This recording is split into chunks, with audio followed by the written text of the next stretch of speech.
tous, on se retrouve aujourd'hui pour parler d'un livre que j'ai lu.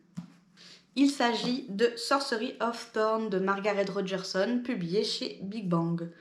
Un petit pavé quand même, hein, que j'ai annoté juste à 2 endroits pour vous en parler, justement, pour ne pas oublier de vous parler de certaines choses. Donc je viens à peine de le finir.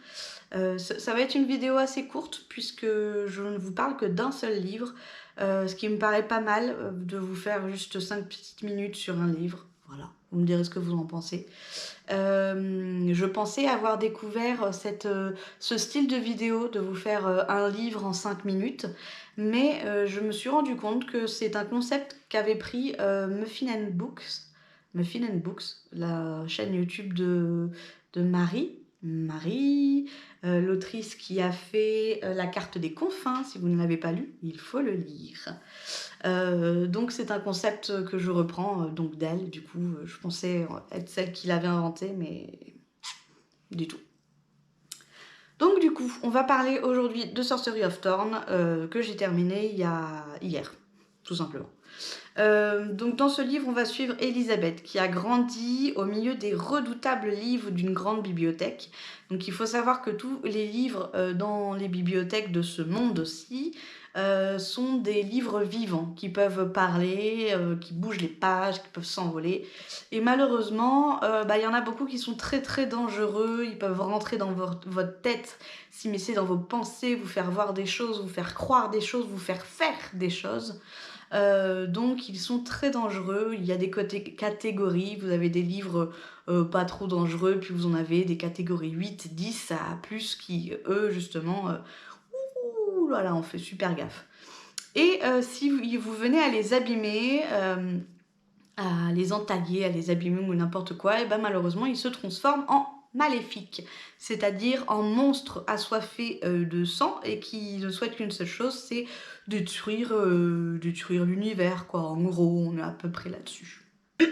Et donc cette Elisabeth,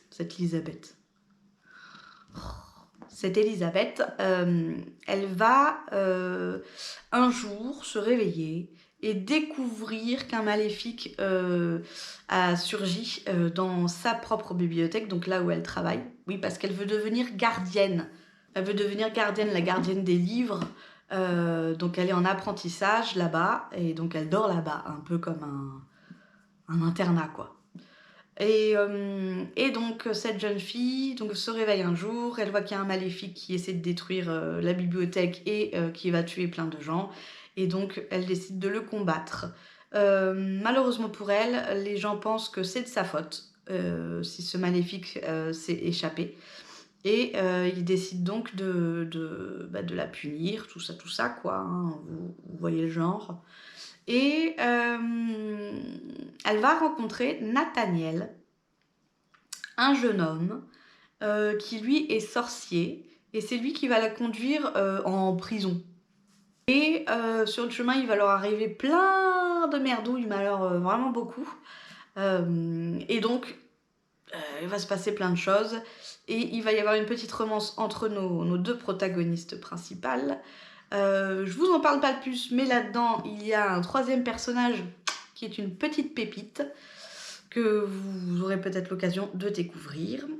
Et donc, pour reprendre le résumé, donc cette Elisabeth, avec ses amis, doit résoudre le mystère de qui invoque ces maléfiques et pourquoi qu'est-ce qui va se passer, pourquoi ils veulent détruire le monde, que se passe-t-il, voilà. Et ben, je vous promets que ce livre est très intéressant. Alors, je lui ai trouvé 2 petits défauts pour ma part. L'histoire est géniale, elle est palpitante, il y a de l'intrigue, il y a du suspense. C'est un monde de fantasy qui est bien fait, bien ficelé, ça reste fluide à lire, mais je l'ai trouvé pour ma part un petit peu lent, avec beaucoup de descriptions. J'ai du mal avec les livres qui sont trop lents ou dans lesquels il y a beaucoup de descriptions de décors, de choses comme ça. Vous voyez, à un moment, on était dans une partie où il y avait une bataille et je me suis dit, tiens, une bataille, c'est génial. Enfin, c'est génial. Va y avoir des choses, quoi. On va rentrer dans le livre, ça va être super. Sauf qu'en fait, il y avait beaucoup de descriptions sur les batailles, de ce qu'il y avait, l'environnement, c'était un peu longué, quoi. Donc ouais, c'était un peu longué de temps en temps. Et aussi parce que c'est un slow burn. Et si vous regardez mes vidéos, vous savez que j'ai un peu de mal avec les slow burn. Que pour ce qui est de la romance, j'ai besoin que les choses aillent un peu plus vite. Mais surtout qu'il y ait de la romance. Voilà. Là, on arrive à la page 360 et il commence à y avoir un peu de romance. Voilà. En sachant que le livre en lui-même fait 570 pages. Donc on est aux 2 tiers du livre, voire peut-être un peu plus. Non, aux 2 tiers.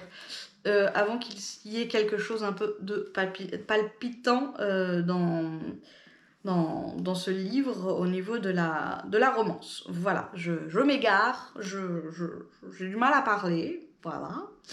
Ce que j'ai trouvé intéressant, c'est qu'on fait une petite apparition, mais alors vraiment une toute petite apparition de la représentation bisexuelle.